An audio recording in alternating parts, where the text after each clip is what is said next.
بسم اللہ الرحمن الرحیم. گفت و شنید کے اس نئے ایپیسوڈ پر میں آپ کو خوش آمدید کہتا ہوں. ہم نے پچھلی بیٹھک میں ہمارے دوست محمد احسن تہامی صاحب کا جو حج کا سفر تھا ان کی زبانی سنا. ہم نے یہ طے کیا تھا پچھلے ہی پروگرام میں کہ اس پروگرام میں ہم حج کے سفر میں جو صحیح روح ہونی چاہیے وہ، اور اس روح کو جب انسان پا لیتا ہے حج کے دوران تو اس کے بعد جو زندگی پر اس کے اثرات ہونے چاہیے، ان دو موضوعات کو ہم ڈسکس کریں گے. میں پہلے پوچھنا چاہوں گا اپنے شرکاء سے کہ کیا آپ دونوں ہی موضوعات کو لینا چاہتے ہیں یا صرف دوسرے موضوع کو ڈسکس کرنا چاہتے ہیں؟ میرے خیال ہے پہلا بھی اگر آ جائے تو اچھا ہے sir. I think that will be a learning thing for everyone. ایسا کرتے ہیں میں اور آپ ہم مل کے اس کا آغاز کرتے ہیں شروع سے. اور ظاہر ہے کہ ہم تو ایک پوائنٹ ریز کریں گے اور پھر احسن صاحب سے پوچھیں گے کہ کیسا انہوں نے محسوس کیا اپنے بارے میں اور دوسروں کے بارے میں، اور اگر کہیں کوئی کمی رہتی ہے جنرلی لوگوں کی تیاری میں ان پہلوؤں میں تو ان کو کیسے بہتر کیا جا سکتا ہے.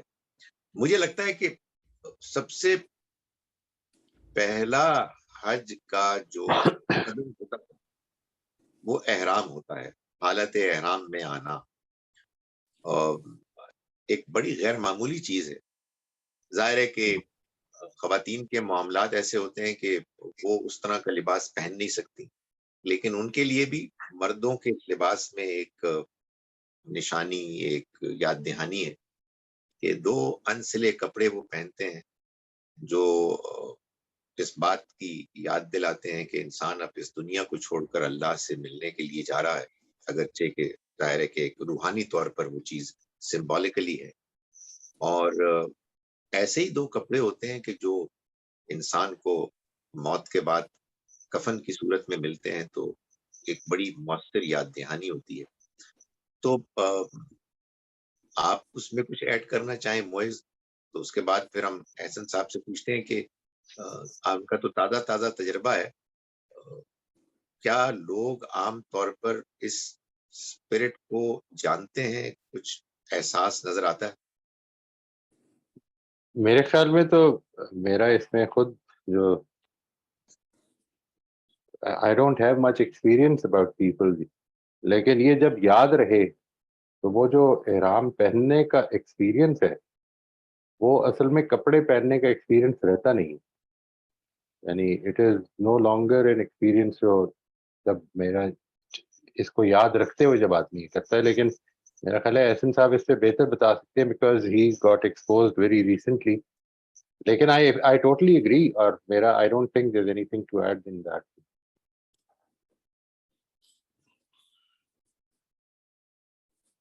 دیکھیے،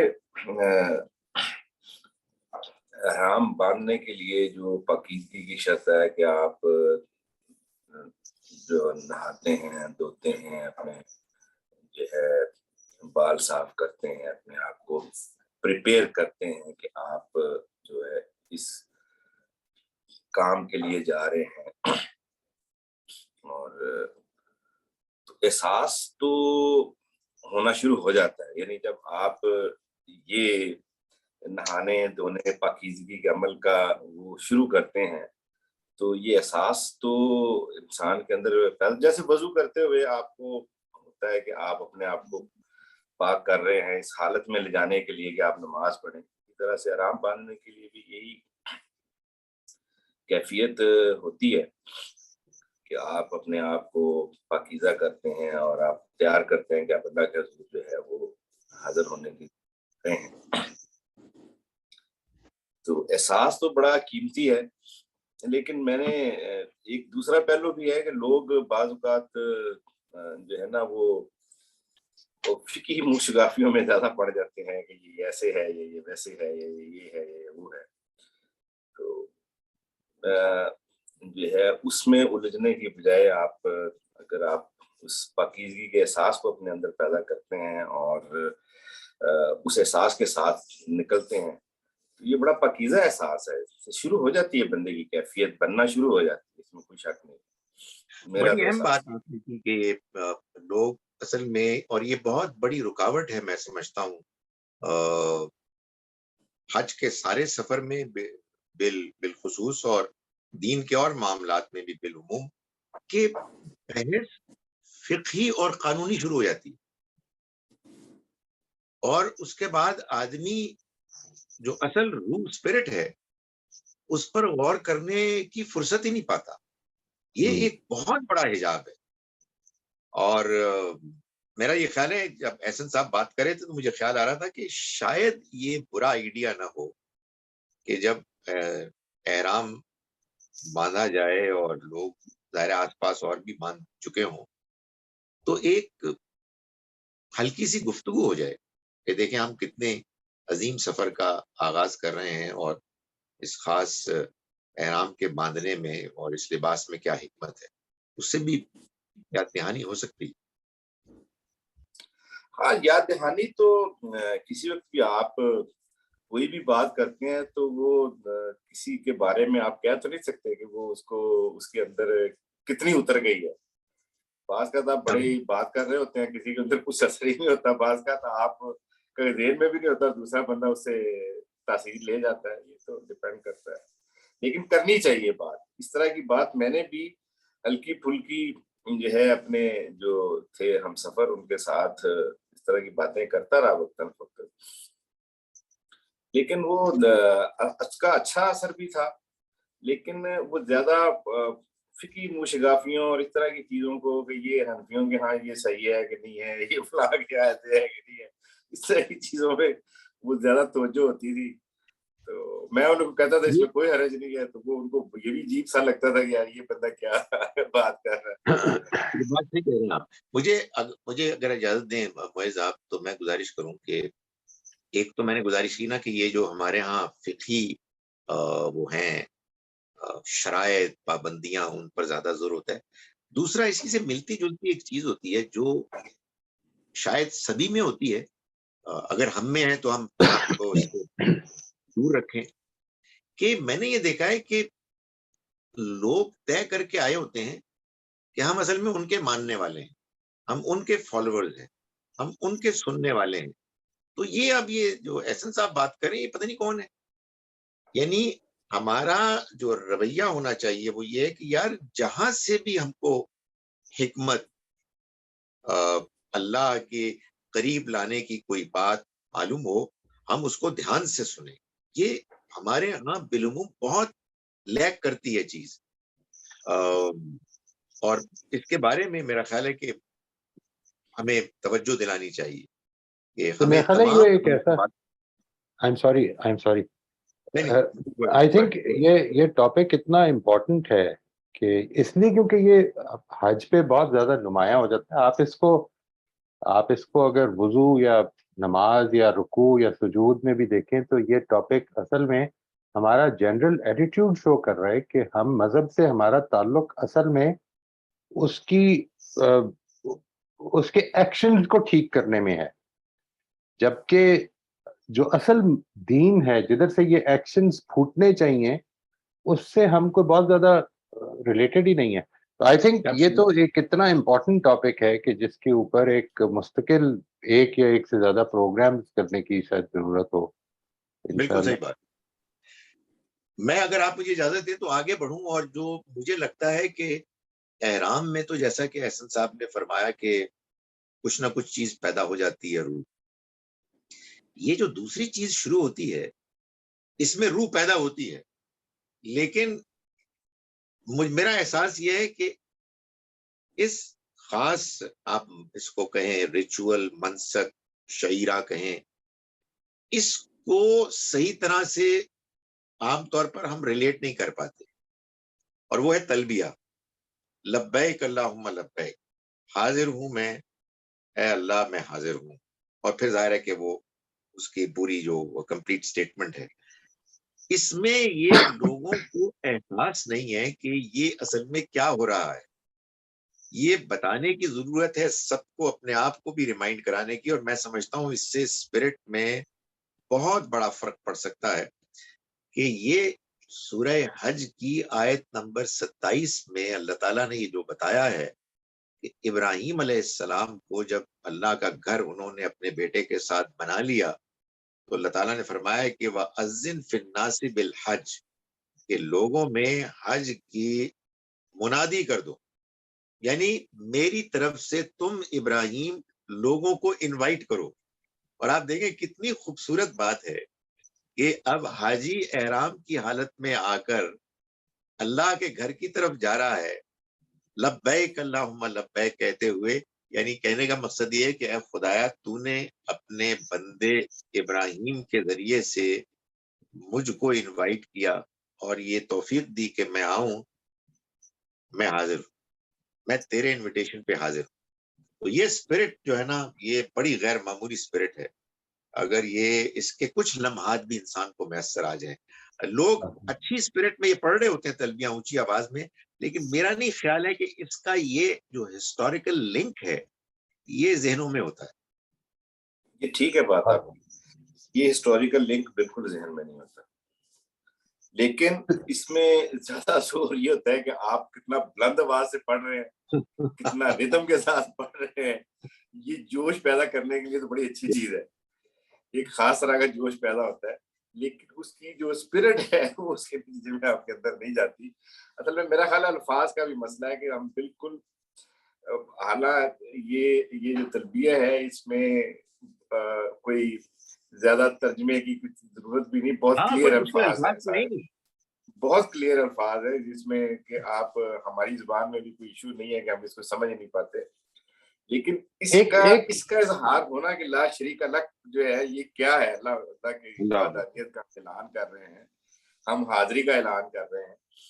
تو یہ اس طرح سے نہیں ہوتی، لیکن اس کا جو یعنی ظاہری پہلو وہ بہت نمایاں ہوتا ہے کہ زور لگا کہ آپ بڑے ردم کے ساتھ بڑا جوش کا اظہار ہو رہا تھا، وہ ہوتا ہے. ایک چیز احسن بھائی یہ میں چاہوں گا کہ اس پر آپ نے اگرچہ اس کا ذکر کرایا، کچھ ریسٹرکشنز وہ ہیں جو اللہ تعالیٰ نے کلیئرلی بتائیں. ایسا یہ سوال ہے میرا کہ کیا وہ ریسٹرکشنز احرام باندھتے ہی شروع بھی ہو جاتی ہیں؟ وہ جو مثال کے طور پر تقویٰ کا زیادہ راہ ہونا، یا کن کن 3 چیزوں سے اوائڈ کرنے کو اللہ تعالیٰ نے کہا، یہ احرام باندھنے کے فوراً بعد شروع ہو جانی چاہیے؟ وہ لوگوں نے اس پہ کافی لوگوں نے کام کیا ہوتا ہے، بہت بریک بینی میں کام کیا ہوتا ہے کہ یہ اتنا سا ایسے ہو گیا تو یہ مسئلہ ہو جائے گا. اس طرح کے سوال بہت پوچھتے ہیں لوگوں کے اندر، دلچسپی بھی بہت ہوتی ہے. میں نے وہ تو جو پہلے بات ہوئی اسی کا یہ کنٹینیوٹی ہے کہ اس طرح کی چیزوں میں تو لوگوں کی بڑی دلچسپی ہوتی ہے کہ کن چیزوں سے منع کیا ہے، کون سی چیزیں نہیں کرنی ہے، کچھ ایکسٹرا ہی پابندیاں اپنے اوپر اس کے نتیجے میں بڑھا لی ہیں. اس میں ایک مثال میں آپ کو دیتا ہوں. یعنی میری رائے یہ ہے کہ میری جس فقہ کو میں فالو کرتا ہوں اس میں ان چیزوں کو منع کیا، اور آپ میرے ساتھ آ کے کہہ رہے ہیں کہ یار کوئی فرق نہیں پڑتا. تو اب قرآن مجید کا جو یہ حکم ہے کہ جھگڑا نہیں کرنا ہے احرام پہننے کے بعد، تو یہ اس کی اپلیکیشن کدھر جائے گی؟ پرابلم یہ تو بات یہاں اپنے پر بڑی پیدا. ٹھیک ہی ہے. وہ یہ تو ایک تو احرام ہے اور ایک طواف ہے، یعنی احرام باندھ کے آپ طواف کر رہے ہیں اور میں دھکا دے رہا ہوں آپ کو. بالکل بالکل. اس کو آپ فیل کریں نا کہ یہ کیا چیز ہے، یہ تو اسٹیم ہی ہو گیا. آپ کو کچھ احساس ہی نہیں ہے کہ آپ نے احرام بھی باندھا ہوا اور طواف بھی کر رہے ہیں. یعنی بہت زیادہ اس سے بڑی حالت اور کیا ہو سکتی ہے ہاں جی بالکل. حضوری کی. اچھا جی حضرات، ہمیں پورا حج کرنا ہے تو آگے چلتے ہیں. ایک چیز جو مجھے لگتا ہے بالکل ہی نہیں ہوتی وہ ہے اگلا سٹیپ، اور وہ ہے میقات. بالکل قانون بنا ہوا ہے کہ جی میقات تو پہلے احرام ہونا چاہیے.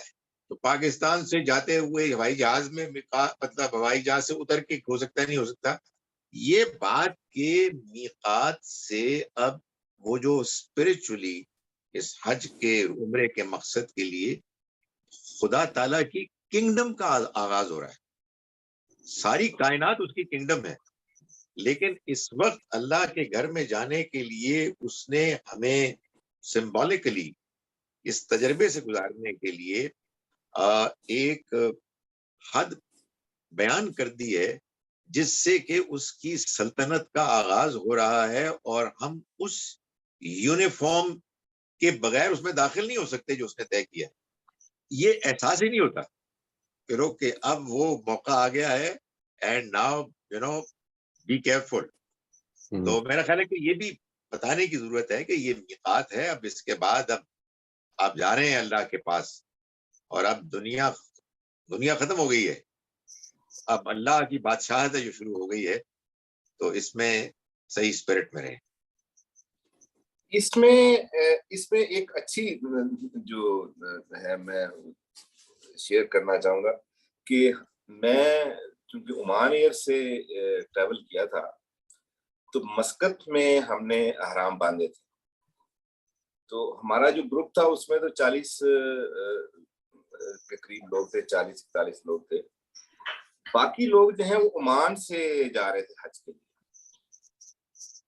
تو وہ جو ہے انہوں نے جو حج ایک ٹرانسمیشن ایک طرح سے کر دیا، پروگرام ہی کر دیا کہ آپ نے اب احرام باندھا ہے اللہ کے گھر میں. وہ سارا عربی میں تھا. اچھا، کہ ہمارے لوگوں کو نہ آ رہا ہو، لیکن وہ پروگرام بہت اچھا تھا.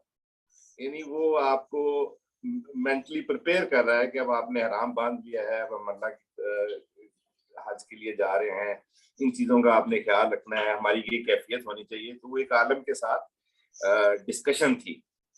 وہ پروگرام بہت اچھا تھا. وہ جتنا موضوع کے لحاظ سے اور جتنا مجھے اس میں سمجھ آ رہا تھا کہ وہ کیا کہنا چاہ رہے ہیں. بہت اچھا آئیڈیا، ویری گڈ آئیڈیا. جناب اب آپ مجھے اجازت دیجئے تو اصل آئٹم آ رہا ہے. یار آپ میقات سے آگے نکل گئے ہیں، اور سچی بات یہ ہے کہ بندہ تیسری چوتھی مرتبہ بھی جا رہا ہو تو تب بھی، اور مائی گڈنس اگر پہلی مرتبہ جا رہا ہو تو یار آدمی کا دل دھڑک رہا ہوتا ہے کہ اب کسی موقع پر بھی اللہ کا گھر نظر آ جائے گا. واو، وہ جو ایک ایکسائٹمنٹ ہے وہ بڑی غیر معمولی چیز ہے. تو اصل چیز تو اللہ کا گھر ہے نا یار. اللہ کے گھر کو آدمی دیکھتا ہے اور ایک اس کی عظمت، اس کی ہیبت، خدا تعالیٰ کا تعلق، اس کا جلال سب کچھ سامنے آتا ہے. اور ظاہر ہر آدمی کی اپنی اپنی کیفیات بھی ہوتی ہیں. میں چاہوں گا کہ آپ لوگ اس پر بھی تبصرہ کریں، اور میں یہ بھی چاہوں گا کہ یہ جو ہمارے ہاں لوگوں کا ایک ایٹیچیوڈ ہے کہ وہ بعض بڑے ہی ویلڈ سوالات کو ٹال دیتے ہیں، بلکہ بہت سے لوگ تو ناراض ہو جاتے ہیں اور بدتمیزی کرتے ہیں. اس کو بھی اگر آپ ٹیک اپ کرنا چاہیں تو ایک تو ظاہر ہے کہ اللہ کے گھر کو دیکھنا یہ خود سب سے بڑا تجربہ ہے، اور دوسرا شرک کرنے والوں کا بالعموم اور ہندوؤں کا بالخصوص یہ اعتراض کہ بھائی صاحب فرق کیا ہوا؟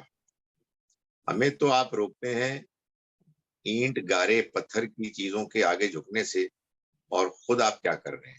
تو آپ ان دونوں میں سے ترتیب جو بھی صحیح سمجھیں، اوور ٹو یو. میں نے تو باؤنسر مار دیا ہے، اب آپ شاٹ ماریں. جی موئے صاحب، یہ کچھ کیفیت سے زیادہ جو ہے وہ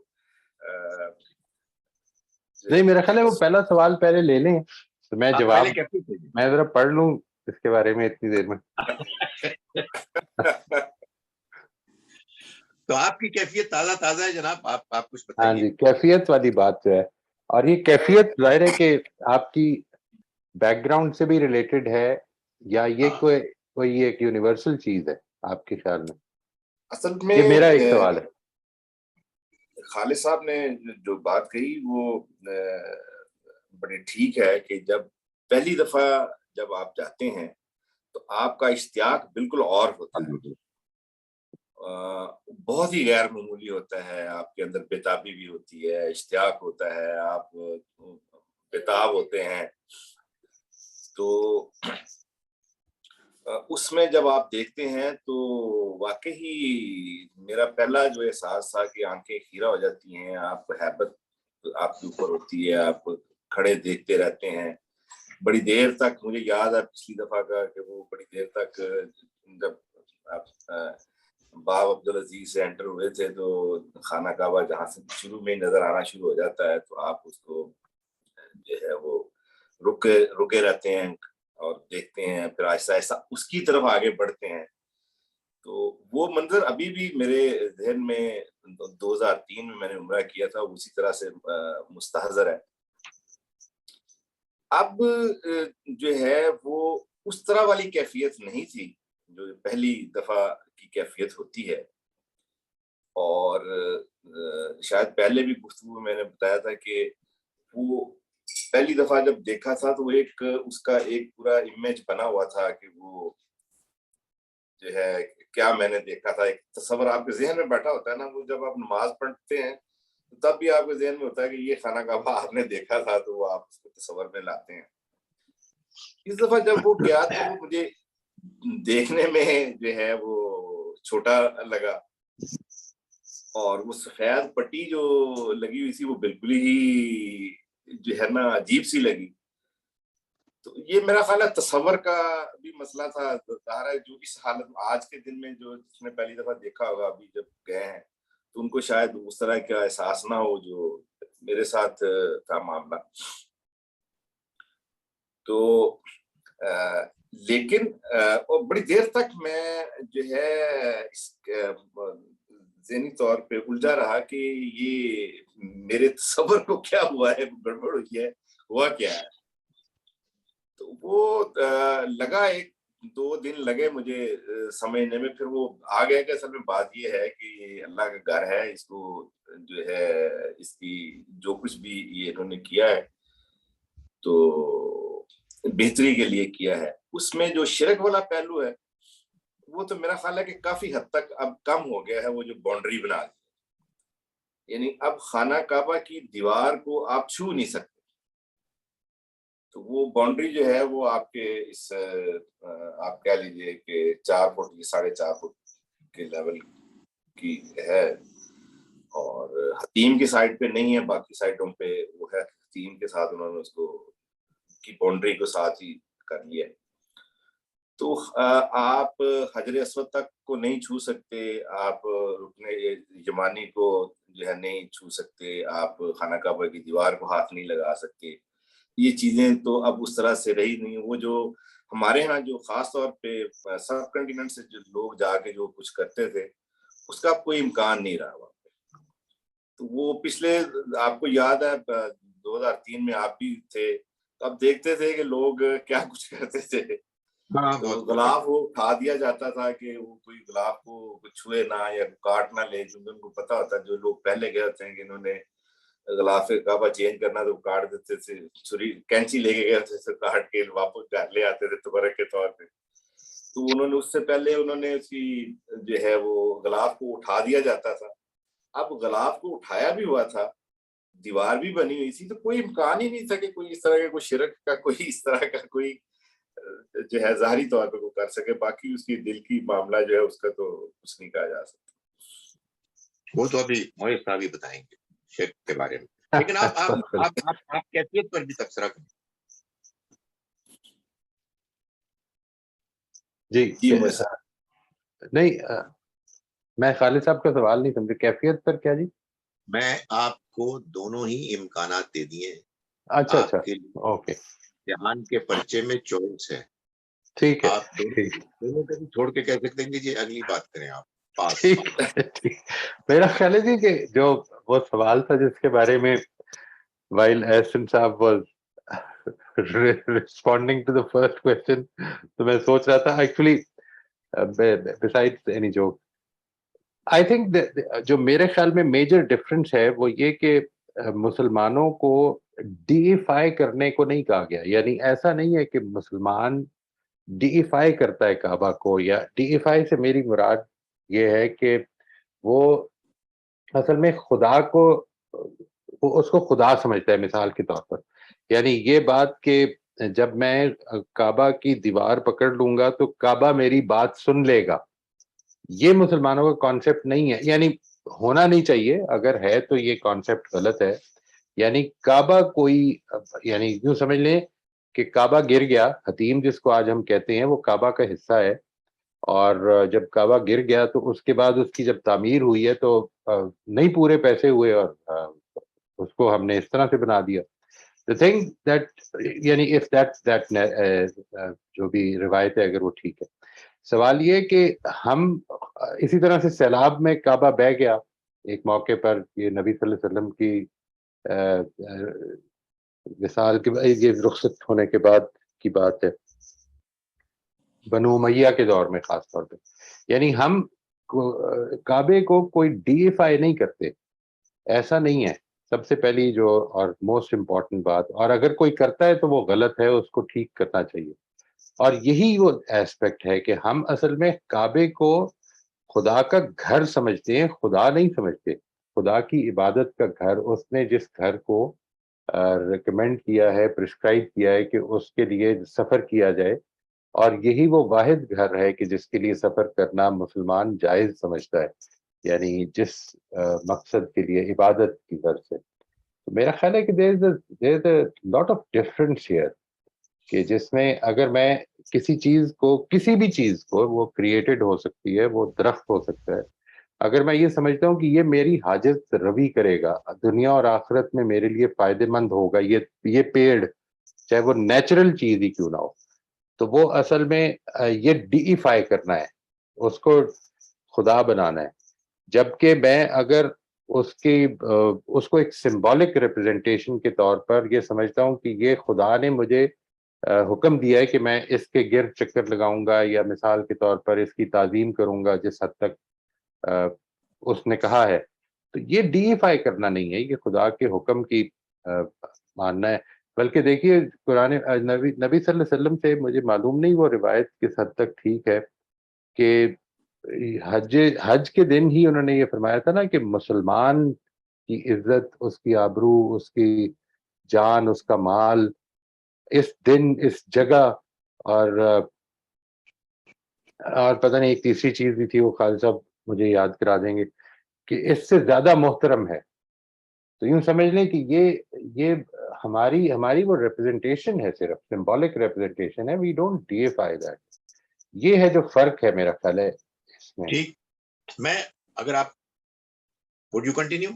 نہیں ہو گئے. اچھا، میں اس میں دو تین چیزیں، آپ کی بات بالکل صحیح ہے، مزید اختصار کے ساتھ ایڈ کرنا چاہتا ہوں. پہلی بات تو میں اس بات کو بہت ایمفسائز کرنا چاہتا ہوں کہ یہ سارے مسلمانوں کو معلوم ہونا چاہیے کہ بھائی ہم اس پیغام کے ماننے والے ہیں جو پیغام یہ اعلان کرتا ہے کہ یہ اب اللہ کا آخری پیغام ہے سارے انسانوں کے لیے. ہم کو پیدائشی طور پر مل گیا بالعموم، باقیوں کو ابھی نہیں ملا. اس وجہ سے ہم غیر مسلموں کے سوالات پر بدتمیزی کر کے، سختی کر کے، جھنجلا کر جواب نہیں دے سکتے. ہمیں تو ان کو سمجھانا ہے، اور ان کا حق ہے پوچھنا. اور اگر آپ ہندوؤں کے پوائنٹ آف ویو سے پوچھیں تو بہت اچھا سوال ہے. آپ دیکھیں واٹ اے گڈ کوسچن یار، کہ بھائی صاحب آپ اتنی تنقید ادھر کرتے ہیں تو یہ کیا کر رہے ہیں. تو میرا تو خیال ہے کہ مسلمانوں کی ٹریننگ ہونی چاہیے، کہیں کہ یار رام تم نے بہت اچھا سوال کیا، میں سمجھتا ہوں کہ واقعی یہ سوال بنتا ہے، ویل ڈن. جواب نہ بھی ہو، یار جواب نہیں آپ کا، یار میں سوچتا ہوں اس پہ، میں پھر تمہیں بتاؤں. یہ جو ہمارے یہاں جو نا بحث برائے بحث، اس کے نتیجے میں آپ اپنے کیس کا ستیہ ناش کر دیتے ہیں. صاف معلوم ہو رہا ہے کہ مدد کے پاس جواب ہے کوئی نہیں، اور غصہ کر رہا ہے اور جھگڑا کر رہا ہے. دو باتیں میرے ذہن میں آتی ہیں. ایک بات تو یہ ہے کہ یہ اللہ کا گھر ابراہیم اور اسماعیل علیہ السلام نے اللہ کے حکم سے بنایا ہے. یہ اللہ کی کتاب میں لکھا ہوا. جہاں تک میرا تھوڑا بہت علم ہے ہندوؤں کی کتابوں کا، ان کے ہاں کسی کتاب میں بت بنانے کا کوئی حکم ان کے مالک کی طرف سے ان کو نہیں دیا گیا، بلکہ جیسے ہمارے بدعتیں ہیں، یہ بت پرستی ان کے ہاں جو پیورٹنز ہیں نا ہندو، ان کے نزدیک بھی یہ بدعت ہے، یہ لوگوں نے بعد میں گڑھی ہے، نمبر 1۔ اور نمبر 2، یہ بات تو چلے تھوڑی سی آپ کہیے ہو گئی علم کی بات، ایک بات بڑی واضح ہے جو ہر مسلمان کو ایٹ لیسٹ اپنا تجربہ بتانا چاہیے۔ If I'm not wrong، جتنے بھی بت ہیں وہ سارے کے سارے اوریجنلی کسی نہ کسی نان گاڈ ڈیٹی کی نمائندے ہیں، کوئی لات، کوئی عزا، کوئی منات، کوئی فرشتہ، کوئی جن، کوئی انسان، ان کی نمائندگی کر رہے ہیں۔ جب بھی کوئی شخص کسی بت کی طرف رجوع کرتا ہے، سوائے اس کے کہ اب جو کچھ ریسنٹ پاسٹ میں ہندو بعض فلاسفرز نے کہا ہے کہ نہیں جی یہ کنسنٹریٹ کرنے کے لیے، ورنہ جو اس کی ٹریڈیشنل اوریجنل پریزنٹیشن ہے وہ یہ ہے کہ یہ کسی غیر اللہ خدا یا معبود کی نمائندگی کر رہے ہیں، جبکہ اور جو رجوع کرتا ہے وہ بھی انہی کی طرف کرتے ہیں، جبکہ یہ مسلمانوں کو بتانا چاہیے کہ جب ہم اللہ کے گھر کو دیکھتے ہیں، اور ابھی ہم نے بات کی سوائے اللہ کے کوئی یاد نہیں، نبی صلی اللہ علیہ وسلم یاد نہیں آتے، کوئی امکان نہیں، اللہ یاد آتا ہے۔ تو اس لیے میرا خیال ہے کہ یہ بات بس نرمی سے بتا دینی چاہیے، اور یہ بات ضروری ہے دعوت کے نقطہ نظر سے۔ میرا خیال ہے کہ مسلمانوں کو یہ بھی سمجھانا چاہیے کہ یہ جو لوگ اعتراض کرتے ہیں آپ کے دین پر، یہ سارے دعوت کے موقع ہیں، پرووائڈڈ یہ کہ ہم تمیز سے بات کریں۔ بالکل، آگے چلیں۔ جی جی ایک چیز جو ہے وہ میں چاہتا ہوں سوال بھی ہو کس طرح کی بات ہے کہ میں نماز یہاں پہ بھی پڑھتا ہوں، دبئی میں بیٹھا ہوا بھی، پاکستان میں ہوتے ہوئے پاکستان سے پڑھتا ہوں، اور میرا رخ جو ہے وہ خانہ کعبہ کی طرف ہوتا ہے، اور میں اللہ سے جب مانگتا ہوں تو اس کو یہی مانتا ہوں کہ اللہ حاضر ہے اور اللہ موجود ہے اور میں اس سے مانگ رہا ہوں۔ تو خانہ کعبہ میں جا کے کیا فرق پڑتا ہے؟ یعنی میری بات اللہ تعالیٰ یہاں پہ بھی سن رہا ہے اور قبول بھی کرتا ہے، تو وہاں جا کے کیا فرق پڑتا ہے؟ یہ ایک ایسی چیز جو مجھے وہاں پہ پہنچنے کے بعد، اللہ کے حضور حاضر ہونے کے بعد آئے، میں اللہ تیرے گھر میں آیا ہوں اور یہ تو نے ہی توفیق دی ہے کہ میں یہاں تک پہنچا ہوں۔ تو اب قربت کی اور ایک جو لیر ہے کہ وہ میں حاضر ہوں یہاں پہ، تو میری دعا سن لے۔ تو یہ احساس جو ہے وہ میرے اوپر کافی اس کا اثر رہا، میں 1 2 3 دن سے زیادہ اس میں رہا کہ اللہ تو نے دعائیں تو وہاں پہ بھی سنی تھی میری، تو میں یہاں پہ بھی جو ہے وہ تیرے پاس آ گیا ہوں، تو نے توفیق دی ہے کہ میں یہاں تک پہنچا ہوں، یہاں پہ بھی سنے گا اور اس سے بہتر سنے گا۔ بلکہ وہ اگر خالد صاحب کی جو پہلی بات تھی اس سے اگر جوائن کیا جائے جی، کہ تیری انویٹیشن پہ تیرا مہمان بن کے آیا ہوں، تو آج تو تیرے سے جو مانگوں مجھ سے یہ دے دینا چاہیے۔ یعنی واٹ اے بیوٹیفل پوائنٹ جی، تھینک یو، بہت زبردست بات، بہت اچھی بات ہے۔ سوری، میں گزارش کر رہا تھا کہ بہت اچھی بات ہے، لیکن اس میں جو اصل نقطہ ہے میرا خیال ہے یہ واضح ہونا چاہیے، جو احسن صاحب کی بات سے واضح ہے کہ اصل چیز کیا ہے، وہ جو آپ کہہ رہے ہیں کہ کیا فرق پڑتا ہے، اصل چیز کیفیت ہے، اصل چیز حضوری ہے، یعنی میرے اور میرے رب کا ایک کنیکشن ہے، اور یہ بتانا چاہیے کہ یہ ٹھیک ہے، یہ بات بالکل صحیح ہے کہ اللہ کے گھر میں جا کے وہ کیفیت زیادہ بہتر، مؤثر، غیر معمولی ہو جاتی ہے. لیکن یار مجھے آپ اجازت دیں اللہ معاف کریے کہنے کی، اللہ معاف کرے سب کی نہیں ہوتی، سمجھے آپ، سب کی نہیں ہوتی. اس سے ڈرنا چاہیے، اس کے بارے میں فکر مند ہونا چاہیے. اور جو میں آخری بات اس معاملے میں کہنا چاہتا ہوں، چنانچہ وہ بیچاری کوئی بڑھیا، کوئی بوڑھا جو افورڈ ہی نہیں کر سکتا کہ وہ اللہ کے گھر میں جائے، اگر اس کے اندر وہ کیفیت جس کو قرآن نے کہا نا افمن یجیب المضطر اذا دعاہ، وہ بے قراری، بے چینی کی کیفیت وہ پیدا ہو جائے تو پہنچ گیا وہ وہاں. جی جی، میں اس یہی بات میں کو مانتا ہوں کہ اصل بالکل بالکل یہ ہے، یہ اصل ہے. وہ وہاں پہنچ کے یہ ہوتی ہے، لیکن یار وہ بس یہ سب کو بتانا چاہیے یار وہ ہونی چاہیے، اسی کو تو ہم ڈھونڈ رہے ہیں. یعنی ہم اللہ معاف کرے اللہ کے گھر کی سیر کرنے نہیں آئے ہیں، اصل میں ہم اللہ کا قرب حاصل کرنے کے لیے آئے ہیں اور اس کے ہمیں تلاش کرنا ہے. اگر آپ مجھے اجازت دیں تو یہ ہم چلیں آگے، اور میں آپ سے یہ پوچھوں کہ کیا میرا خیال ہے کہ یہ بھی ایک بہت کم لوگ جانتے ہیں کہ یہ جو کالا پتھر ہے حجر اسود، مگر کیا بحث ہوتی ہے کہ یہ جنت سے آیا ہے کیا؟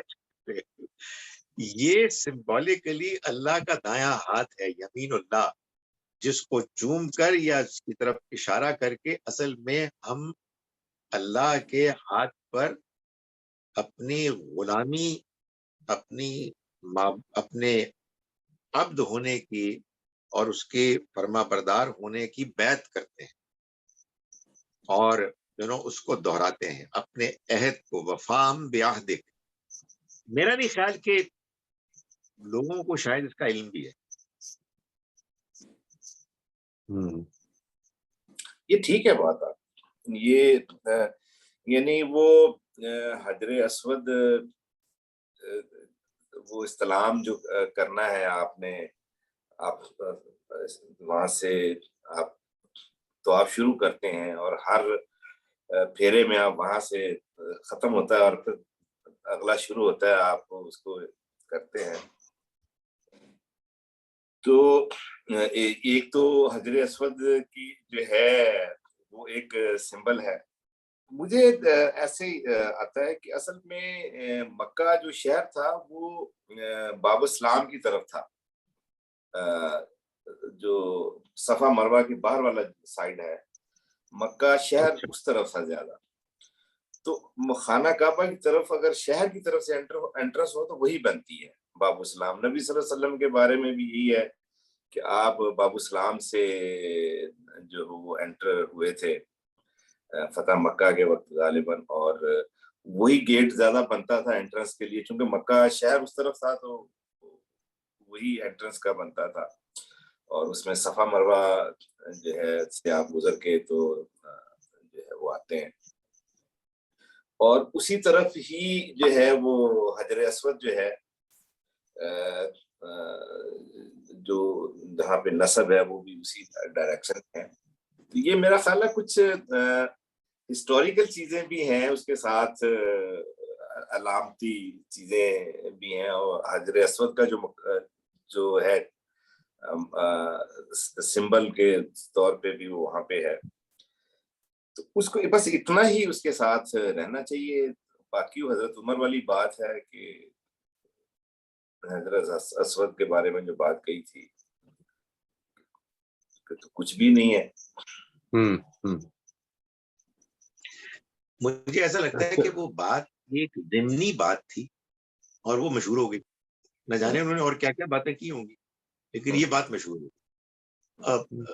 ہمارے پاس جو ٹائم ہے اس میں ہم ابھی عمرہ ہی کر سکیں گے. میرا خیال ہے کہ سوری یہ ویسے تو ٹائم ہمارا 45 منٹس کا جو ہے وہ تقریباً ہو ہی گیا جو، اگر آپ اگلی مرتبہ پھر کریں گے، اگلی مرتبہ کر لیں، ورنہ یہ کافی لمبا ہو جائے گا سیشن.